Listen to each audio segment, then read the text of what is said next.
Good day, folks, and welcome to another edition of Lumberjack Logic. I'm your host, Neil Johnson. And just how bad are things in Fulton County, Georgia? Worse than I thought.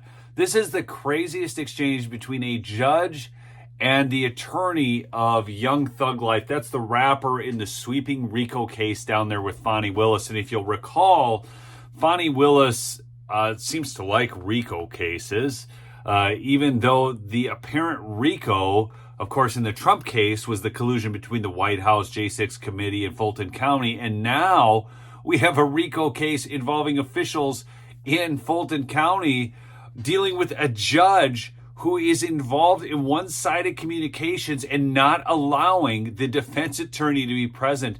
This is a crazy exchange. I'm going to play this. We'll talk about it afterwards. Really quickly, check out my sponsor, Midas Gold Group, MidasGoldGroup.com, or text Lumberjack to 232-425 to receive free silver with a qualifying order. That for purposes of record. Well, I'm going forward.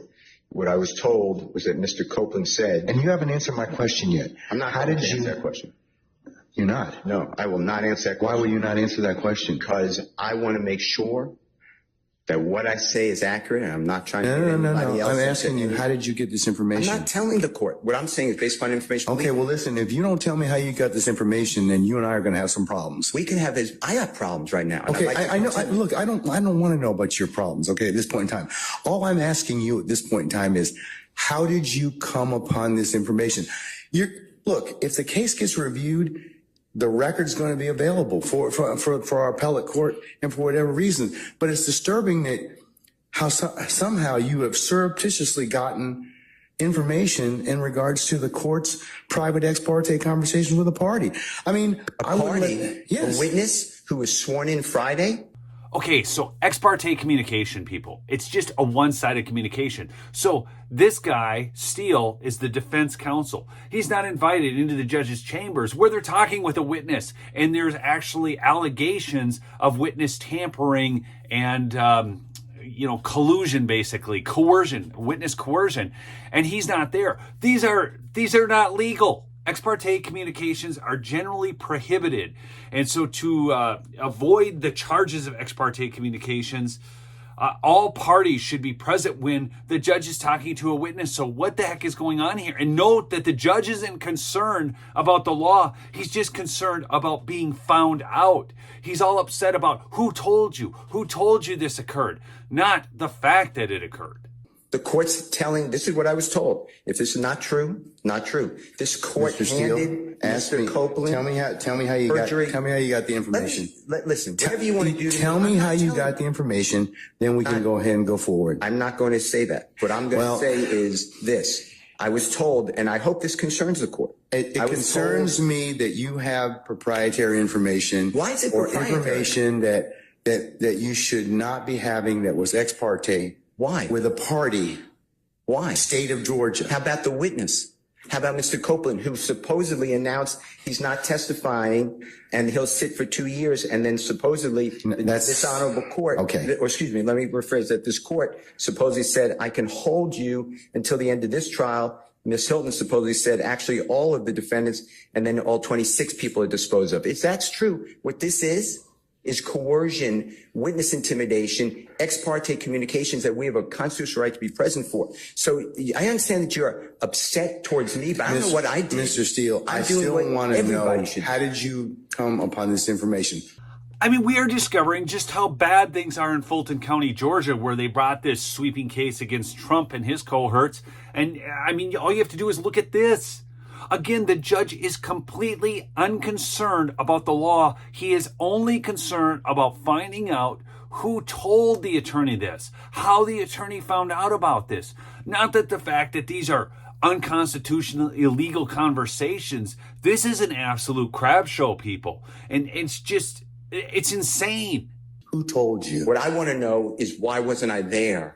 Why, sir, I'm going to hold you in contempt if you don't tell me who tell me who this information was coming from. I don't want to be held in contempt. Well, I'm not answering that question. That's attorney-client privilege information. I am not attorney-client privilege. Unless you were in my chambers, that's the only way you can figure out. I tell you what, I'm going to give you 5 minutes. If you don't tell me if you don't tell me who it is, I'm going to put you in, I'm going to put you in contempt, because That is not attorney-client privilege.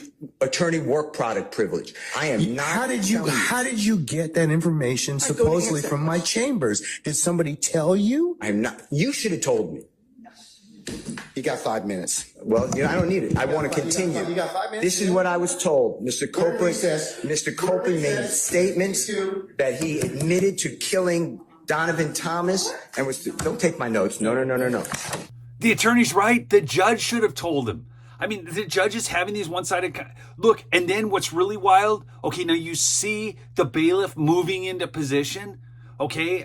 This is how one-sided the courtroom is down there, where the law doesn't even stand, and then they have all under the color of law because a judge says so, it's right.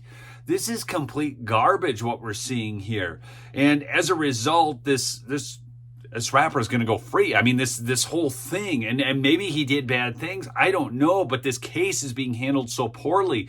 This is Fonnie Willis again. And now with this judge, and you can see this complete collusion, this coercion of witnesses and everything that's taking place. And the attorney's right. You should have told me. The judge is so concerned about who told him, but the attorney's right. The judge should have told the attorney. This shouldn't have happened, these ex parte communications. And then you watch as the attorney goes on to tell, basically somebody's admitted to the killing, and the judge is just walking out of there because he doesn't want this to be admitted in the record. He doesn't want it to be talked about. So he's walking out of there. And what the end of the story is, they actually take Steele, the defense attorney, into custody.